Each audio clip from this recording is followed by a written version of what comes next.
Slammiversary is coming up this weekend for Impact Wrestling. It's got a good card and some potential returns and debuts. I'm Tom with Thompson Wrestling. My voice is a bit weak because I'm on holiday and forgot my microphone, so I'm using my phone, and I'm going to predict Slammiversary 2021, talk about some of the upcoming debuts and returns that could be happening, and just talk about the show in general. Before we do get into it though, make sure you subscribe with notifications on if you do enjoy this video, as only a small percentage of you watching are actually subscribed. I say this all the time, but you know how it is. Just subscribe if you want, and let's get into the video. Hey, this is your Olympic hero, Kurt Angle, and you are watching Top 10 Wrestling. Oh, it's true. It's damn true.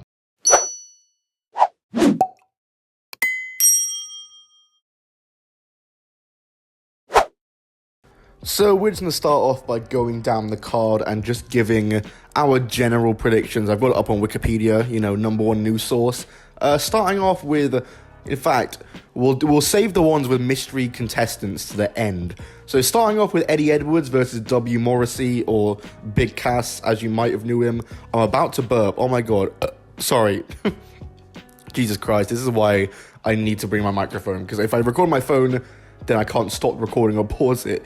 But Eddie Edwards versus W. Morrissey, I think W. Morrissey is going to win. He's been getting a bit of a push on Impact right now, a bit of a monster push going on. He's got some big wins already over the likes of Willie Mack, and he is a member of Violent by Design, who are, of course, the tag champions. So, yeah, I just see that happening, and W. Morrissey getting the win over Eddie Edwards. Fire and Flavor of Kiera Hogan and Tasha Steelz are going to defend their women's tag titles, or knockouts tag titles, I should say, the better women's tag titles, against Havoc and Rosemary.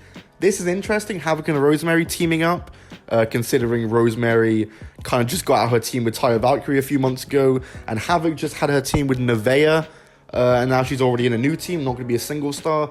I think Fire and Flavor are going to retain their titles, because I think Havoc and Rosemary just aren't a proper team. And I think that maybe someone like, in fact, who could be the ones challenging? Maybe like Taylor Wilde and someone, maybe Kimberly and Susan.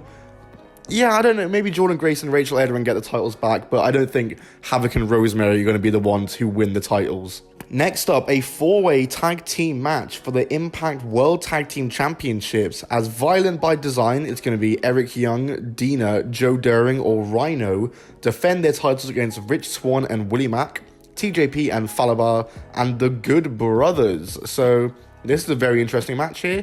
I think I can immediately rule out TJP and Falabar, and I can immediately, or not immediately, but I can also rule out Rich Swann and Willie Mack. I think it's either Violent by Design to retain, or the Good Brothers to win, and him and them and Kenny all hold the gold together. But I'm going to go with the Violent by Design to retain the titles in this match. I think Violent by Design are a great stable. I'm really, really enjoying them, and I think they'll get the win, and maybe Heath will come back at some point, and there'll be some conflict of interest with Rhino, and there'll be a feud immediately set up there. So I think that is something interesting, and that could definitely happen with the storyline between Violent by Design. But I think Violent by Design will retain the titles here.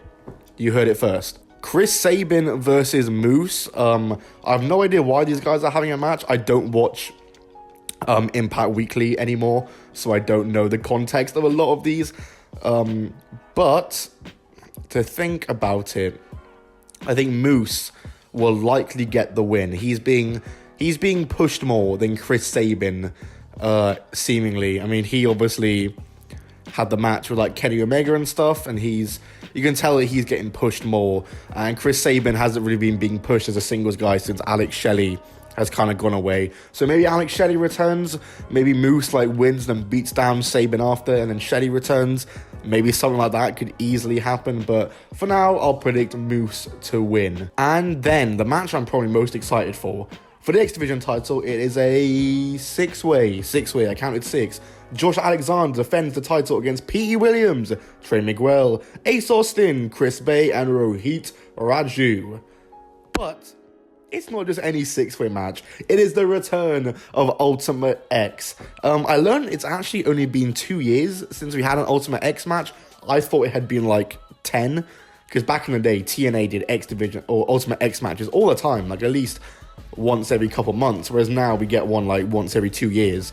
So I'm very excited for this, and I think they should definitely do Ultimate X matches more often, because they are probably the best original stipulation that TNA came up with. You know, TNA always had their stipulations they were trying to make with King of the Mountain and Lethal Lockdown and Dixieland, oh my god, and the Electric Cage, but Ultimate X was always their best original stipulation. I think in this match that Josh Alexander will retain. It's quite unpredictable, this one. I think any of them could win. I'd say that Rohit and Trey are least likely to win. I could see Pete getting the win because he's a TNA original. I could see Chris Bay getting the win because he's a star for the future and barely had much of an X Division reign when he held the title. I could see Ace Austin win because he's someone who's touted to be the next AJ Styles. But I'll go with Josh Alexander to retain. It's the safe and easy prediction. Next up, Kenny Omega defends the Impact World Championship against Sami Callihan in the main event in a no disqualification match. I don't really need to talk about this one that much because it's very easy. Kenny Omega's gonna retain. I could easily eat my words there and Sami Callihan just gets a shock win, but I completely see Kenny Omega retaining the title in this match and continuing his reign through the Forbidden Door or whatever they call it. Anyway, going back to the two matches on this card that have mystery opponents, we have Matt Cardona and TBA versus Brian Myers and Tennille Dashwood in a mixed tag team match. Who could be the mystery partner? First of all, I think Matt Cardona and his partner will win, whoever it is. His partner could potentially be Chelsea Green, because her and Matt Cardona are real life partners, and Tennille Dashwood is Matt Cardona's ex-partner, so it could play into that. It could maybe even just be like Taylor Wilde, because she's not on the card. It could be Ruby Riott. It could be Santana Garrett. It could be one of the Iconics, Mickie James, but I can't really see it being any of those. I'm going to just say it's Chelsea Green. That's my prediction, and I think her and Matt Cardona will win this match. Next up, a singles match for the Impact Knockouts Championship. DEONNA Purrazzo, who is one of the biggest stars in wrestling right now, she is incredible, defending her Knockouts title against To Be Arranged, a mystery opponent. Again, many options here. It could be Chelsea Green here, because her and DEONNA have history. They were meant to be a tag team in NXT. They're best friends. Chelsea Green has a history and Impact with the Knockouts title. Could easily be them. Or, what did I say? Damn. Could easily be her. It could be Awesome Kong is someone I was thinking of, because she left AEW kind of quietly, and her turning up would be quite a big thing because she was a big part of TNA. Could maybe be Gail Kim. I mean, she's the one who broke the news to DEONNA Purrazzo, but I would have thought that Gail Kim would just announce herself anyway, because that's a big announcement in itself. Could be Mickie James, could be Taylor Wilde, even though I feel like Taylor Wilde hasn't been on TNA TV that much, or Impact TV I should say, but she's an active member of the roster, so I couldn't really see it being her. I think I'm gonna go with Mickie James, because they've been teasing it a lot on Twitter, DEONNA and Mickie James have, about having a match. And it seems as though Impact and NWA might have a little alliance going on. Maybe they let Mickie James come to here in exchange for DEONNA Purrazzo turning up for the NWA Empower Women's pay-per-view. Regardless, I think... Ooh, I don't know who would win, because I think DEONNA Purrazzo should hold the title forever. Honestly, I think she's great. And I think especially if it's Mickie James, I think DEONNA has a good chance of winning. I'm going to go with DEONNA Purrazzo to retain.